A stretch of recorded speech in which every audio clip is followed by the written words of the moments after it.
Olá, eu sou Alexandre Nabor, psicólogo e pesquisador em gênero e sexualidade. Esse canal tem um apoio do Laboratório de Pesquisas e Estudos em Gêneros, Sexualidades e Raça em Educação e Direitos Humanos, o GC, do Núcleo de Pesquisas e Estudos em Políticas Públicas em Direitos Humanos da UFRJ, UNEP-DH.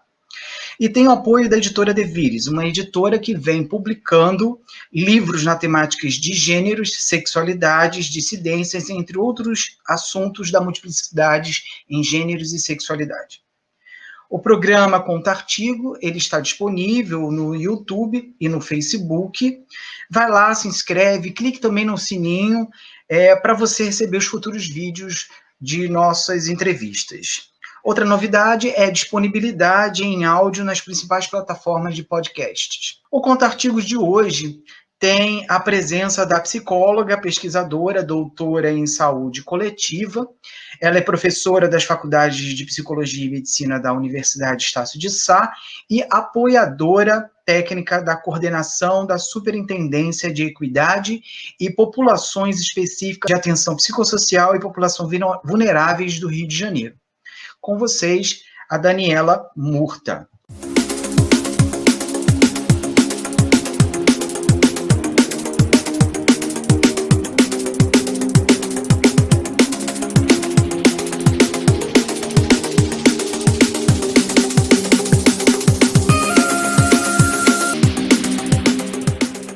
O artigo que será discutido hoje, Gênero, Direitos Sexuais e suas implicações na saúde, foi escrito pela Daniela Murta, em coautoria de Romeu Gomes, Regina Facchini e Estela Nazaré Meneghel. Publicado em 2018 pela revista Ciência e Saúde Coletiva, da Abrasco, número 26, volume 6, está entre as páginas 1997 e 2005. Olá, Daniela, agradeço imensamente por você estar conosco no Conta Artigo de hoje. Olá, tudo bem? Obrigada pelo convite, é um prazer estar aqui. É um prazer imenso estar com você aqui comigo. Para começar a nossa conversa inicial, gostaria que você nos desse uma pequena introdução sobre o seu texto, por favor. Esse texto, né, como você mesmo disse, ele é uma construção coletiva, é um texto em coautoria, ele foi redigido a partir de um convite do professor Romeu Gomes, né, para uma publicação, que é uma publicação comemorativa dos 30 anos do SUS, da Ciência da Saúde Coletiva. Nessa publicação tem várias discussões sobre os temas que são transversais ao SUS, a gente repensando o SUS depois dos 30 anos da sua existência, né, da sua implementação e criação no Brasil, e esse tema que foi escolhido entre nós foi o do gênero. Então, a gente debate questões relacionadas às mulheres, especificamente, às orientações sexuais e identidade de gênero, pensando na diversidade sexual, falando da questão da violência, falando da questão da importância de algumas lutas políticas pelo movimento social e, por fim, né, da importância do reconhecimento dos corpos fora da norma, mas também da reiteração de algumas normas que promovem exclusão ainda assim. Que, a despeito desse reconhecimento, a gente ainda tem algumas exclusões que permanecem e são reiteradas. Então, essa basicamente é a discussão do que a gente tem no texto. Uhum. Eu trago em destaque a seguinte frase: os arranjos de gênero tanto podem ser fontes de prazer, reconhecimento e identidade, como fontes de injustiça e danos. Eu destaco esse trecho do texto que está na página 198. Nele você usa o termo arranjos de gênero. Ele me instigou a pensar o que seriam esses arranjos. Você poderia explicar um pouco o que seriam eles e como que eles aparecem na sociedade?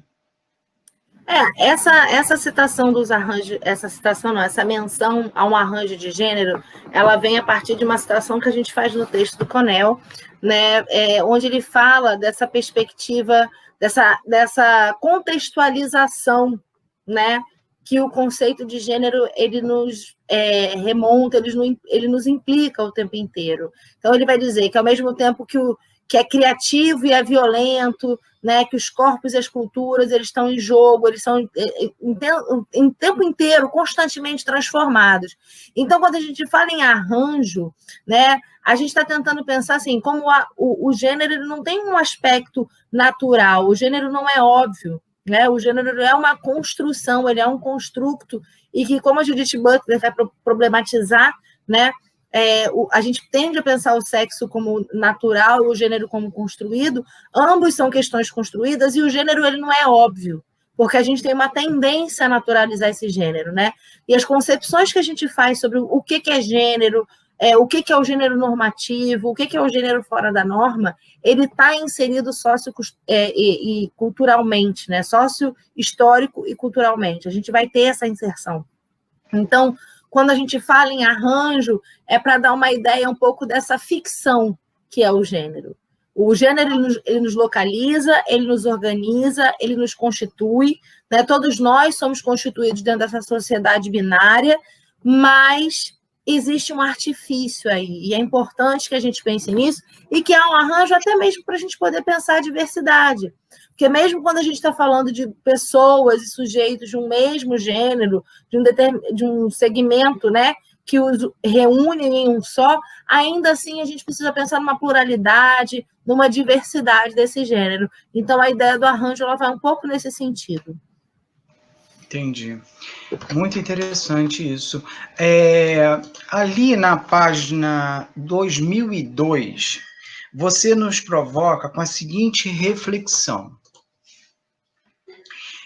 A ideia de que vivências cisgêneras são normais, inquestionáveis e não resultado da sujeição às regulações de gênero e da repetição reiterativa das normas, conduz à compreensão de que a atribuição de gênero e construção identitária são uma particularidade daqueles que estão fora da norma.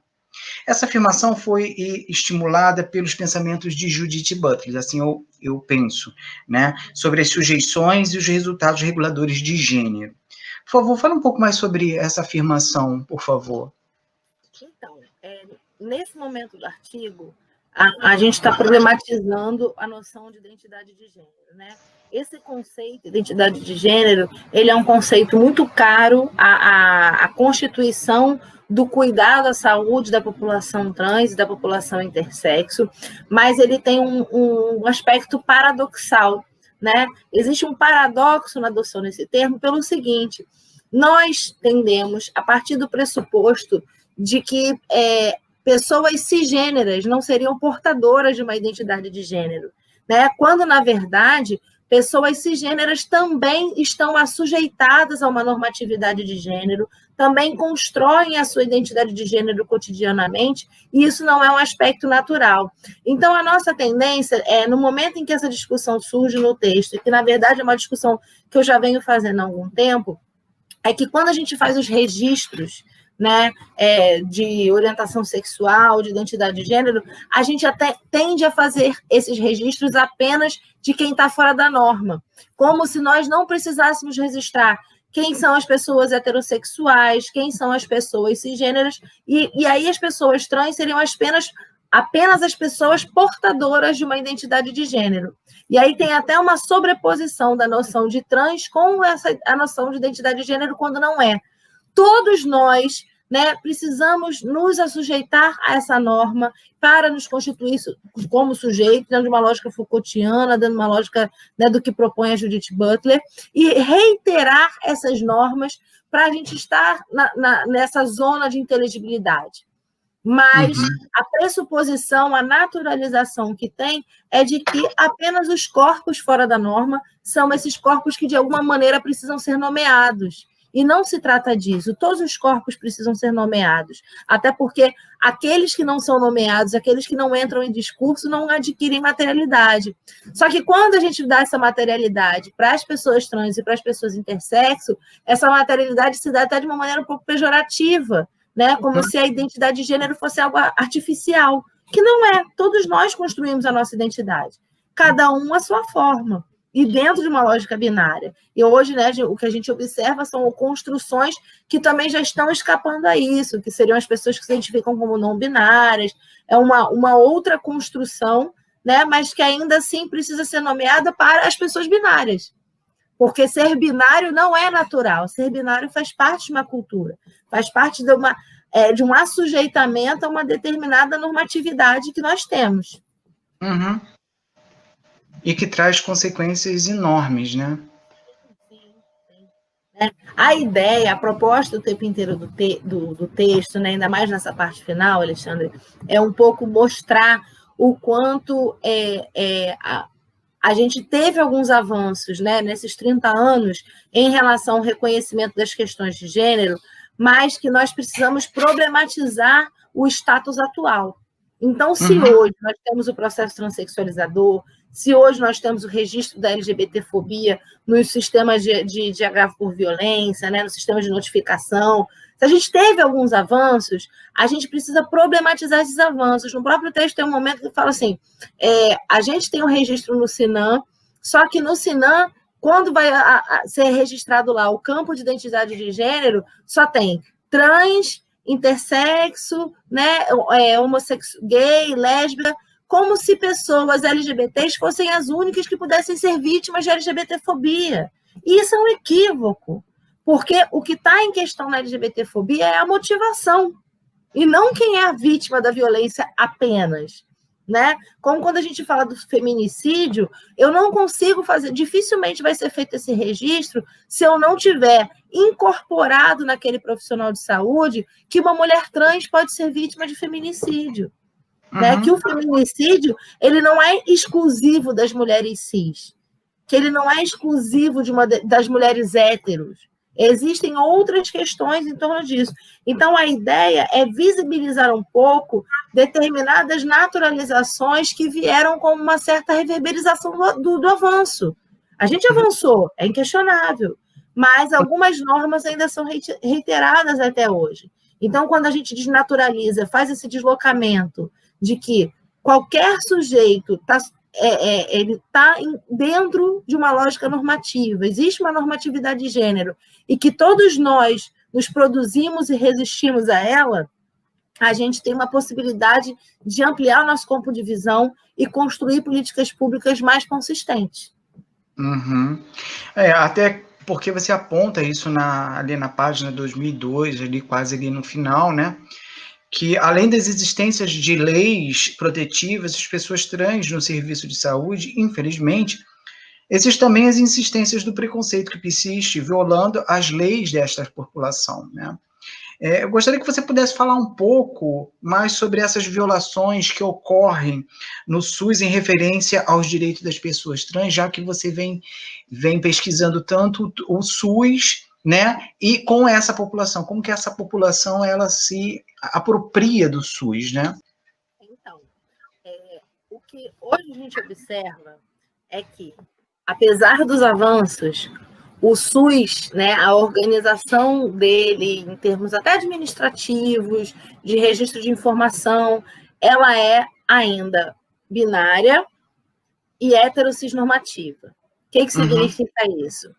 Ela ainda parte do princípio de que as pessoas, de modo geral, serão heterossexuais e parte do princípio de que as pessoas serão cisgêneras. Então, a gente tem alguns impasses, né? Ao mesmo tempo que consegue se olhar para demandas específicas, como, por exemplo, os procedimentos de modificação corporal do sexo por pessoas trans, e hoje a gente consegue falar, né, em linhas de cuidado para a LGBTfobia, que ainda estão inconsistentes, mas algo que a gente consegue debater efetivamente.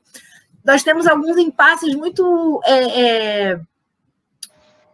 clássicos, não, a palavra não seria clássico, mas assim, nós temos alguns impasses ainda que são muito óbvios, né, e que não deveriam, que é, por exemplo, um homem trans hoje, que ele fez requalificação civil, que ele modificou, né, o nome e o gênero dele na identidade, no RG dele, ele deixa de ter acesso a procedimentos da atenção primária, como um preventivo ginecológico, o acesso a um pré-natal, o acesso ao parto e mesmo o acesso ao aborto legal.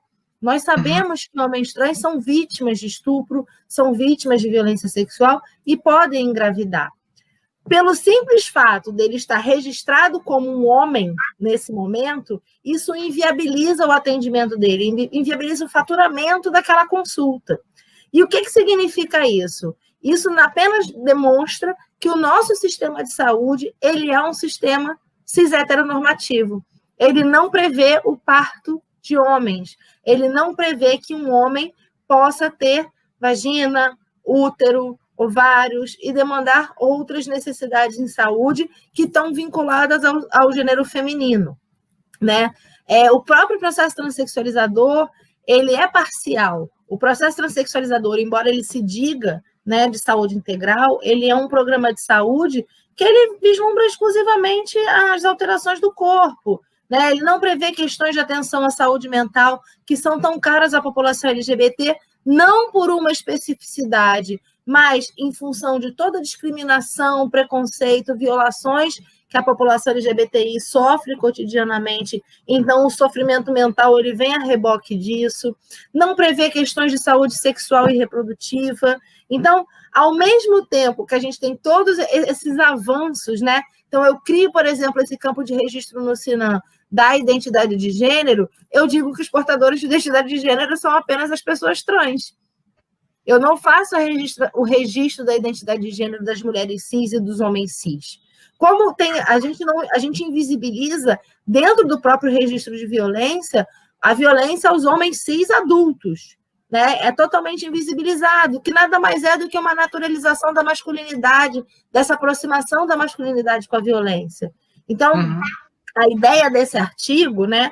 É claro que a gente tem um espaço pequeno para problematizar tantas coisas, mas a ideia desse artigo é provocar efetivamente, né, o sistema de saúde, reconhecendo seus avanços, reconhecendo os avanços que a gente tem dentro do Sistema Único de Saúde no campo do gênero, mas, ao mesmo tempo, mostrar que a gente ainda tem muito trabalho aí pela frente, né, que existem muitas coisas que precisam ser revistas, desconstruídas, repensadas, e que isso vai se dar pelo campo acadêmico, né, vai se dar pela inserção, pelo diálogo permanente entre academia, movimento social e a gestão, né, nesse ponto. E, sobretudo, qualificação da ponta, porque não adianta a gente também construir se os profissionais não incorporam isso, porque senão eles também começam a se tornar operadores de violência.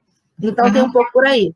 E tem a questão, né, que é a parte inicial do texto, quando se fala do feminicídio, que é um fenômeno que a gente tem hoje, que está, né, que também tem a ver com essa naturalização do lugar do homem e da mulher, que é o entendimento da mulher como uma propriedade masculina.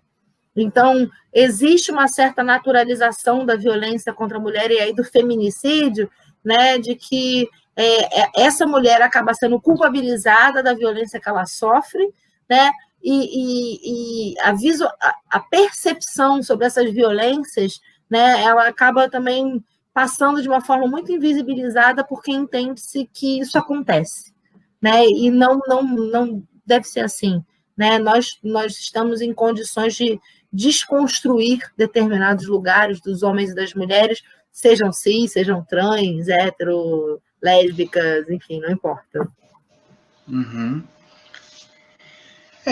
Ali no final do texto você traz esse pequeno histórico, né, sobre o desenvolvimento do processo transexualizador no SUS, assim como você também cita a Resolução 01/2018 do CFP, que é um grande avanço, né, dentro da psicologia, como direito conquistado pelas pessoas trans, né? Você afirma também que esses direitos são resultado das lutas dos movimentos sociais LGBTI. Você poderia falar um pouco sobre esses reflexos, né, que vieram influenciando na qualidade de vida das pessoas trans? Por exemplo, hoje, atualmente, o que isso trouxe para a qualidade de vida dessas pessoas? Tem uma questão aí do movimento que eu acho que é importante falar, que tem a ver com a produção do discurso, né?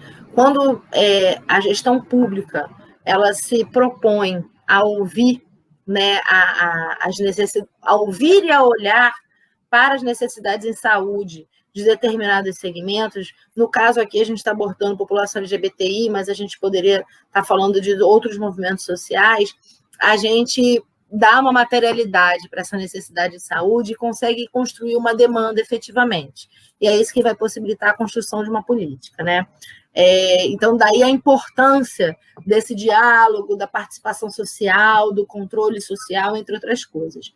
No caso da população trans, hoje o que eu vejo é que a possibilidade da realização de modificações corporais, né, a possibilidade da transição corporal do gênero, ela produz um efeito muito positivo, né, que é um efeito que eu diria que ele é intersetorial, porque essa pessoa, a partir do momento que ela consegue acessar o corpo com o qual ela se identifica, né, essa pessoa ela consegue trabalhar, ela consegue estudar, ela consegue manter relações, né, redes sociais mais potentes, mais saudáveis, embora não seja possível apagar um passado, mas é possível construir, né, algo que seja mais potente para aquela pessoa e que ela se sinta mais confortável e que isso não vai ser único, cada um vai seguir essa trajetória de uma forma. Mas, em termos de gestão, como alguém que vem da academia, alguém que vem da gestão, eu vejo, até um pouco pela minha trajetória assim, de estudo, né, como reconhecer a demanda de modificações corporais possibilitou que a gente enxergasse como os direitos, por exemplo, de atenção à saúde de uma forma geral, na atenção primária, né, outras necessidades de saúde, elas acabavam ficando invisibilizadas pela discriminação e pelo preconceito. Então, no momento em que a gente olha para a modificação corporal e atende a essa necessidade, ainda com 1000 dificuldades, ainda com 1000 limitações, a gente consegue enxergar assim, opa, quais são as outras necessidades de saúde que essa população tem? Né? Então, pensar na saúde reprodutiva, assim, será que eu não preciso, dentro do processo, se eu digo que o processo transexualizador é um programa de atenção integral à saúde, e eu só estou falando de modificação corporal, eu não preciso pensar, né, no armazenamento, por exemplo, de gametas, né? Então, nos homens trans, a gente vai fazer estimulação ovariana, nos homens trans vai fazer armazenamento de espermatozoide, ao contrário, né? Nas mulheres trans vai fazer armazenamento de espermatozoide, nos homens trans a gente vai fazer estimulação ovariana. Como é que se dá essas questões da saúde mental? Porque todo o debate da despatologização, eu acho que ele invisibilizou um pouco a questão do sofrimento mental, sabe, Alexandre? E que é um sofrimento mental, assim, que ele estava... A discriminação, ela estava concretamente escrita nos manuais diagnósticos. Mas existe um sofrimento mental que é real, que não é pelo fato de ser trans, né, mas que tem a ver com como a sociedade olha para as pessoas trans e lida com as pessoas trans. Tem uma fala que eu uso muito que é: imagina você acordar todo dia e você ter que provar quem você é. Né? O quanto isso é desgastante emocionalmente. Então, eu penso que essas políticas, né, e uma política como o processo transexualizador, ela traz isso. Como quando a gente fala da notificação de LGBTfobia no Sinam, né, ela mostra como qualquer pessoa pode ser vítima de LGBTfobia. É óbvio que, em dados numéricos, quem vai ser vítima de LGBTfobia são as pessoas LGBTs com muito mais frequência. Mas isso não impede que outras pessoas, como a gente tem vários casos no Brasil, sejam. E mostra como essa pauta não é uma pauta exclusiva de um segmento. Né? Essa é uma pauta que ela tem que ser incorporada por toda a sociedade. A pauta da violência, de uma forma geral. Da violência, da violação de direitos, das necessidades específicas, e daí por diante. E pensar nisso, né, interseccionado com questões de raça, etnia, né, classe social, né, entender os efeitos de todos esses marcadores, e aí é algo que eu tenho me interessado mais recentemente em estudar, né, que é como a gente transforma a percepção da diferença na diversidade. Porque a diversidade é o reconhecimento da diferença, mas é um reconhecimento potente dessa diferença. Então, eu diria que talvez o desdobramento desse texto vá um pouco nesse sentido, né, de que quando a gente olha para a diferença, mas olha por uma perspectiva não de hierarquização, não de opressão, mas de reconhecimento da singularidade da diversidade, que a gente tem um pulo aí que permite construir algo potente que reconhece a diversidade, a singularidade, necessidades específicas e daí por diante. Muito legal. Muito potente esse texto, e ele traz muitas reflexões que nesse momento que a gente precisa tanto, né, para pensar novas políticas, novas formas de política pública na saúde, na educação. Eu acho que é muito interessante. Daniela, eu quero te agradecer imensamente pela sua presença, tá? Desejo muito, muito, muito mesmo sorte nas suas investidas intelectuais. As suas referências serão colocadas neste vídeo, todas, a referência do texto, tá? Do que a gente conversou aqui. Pontuando também que esse programa ele tem a contribuição da direção do professor doutor e líder do Laboratório GC, o Sérgio Luiz Batista da Silva. Eu quero agradecer a todos e todas que assistiram e que continuem assistindo às nossas entrevistas, leiam os nossos autores, as nossas autoras, e até a próxima entrevista. Muito obrigado e até. Obrigada, foi um prazer.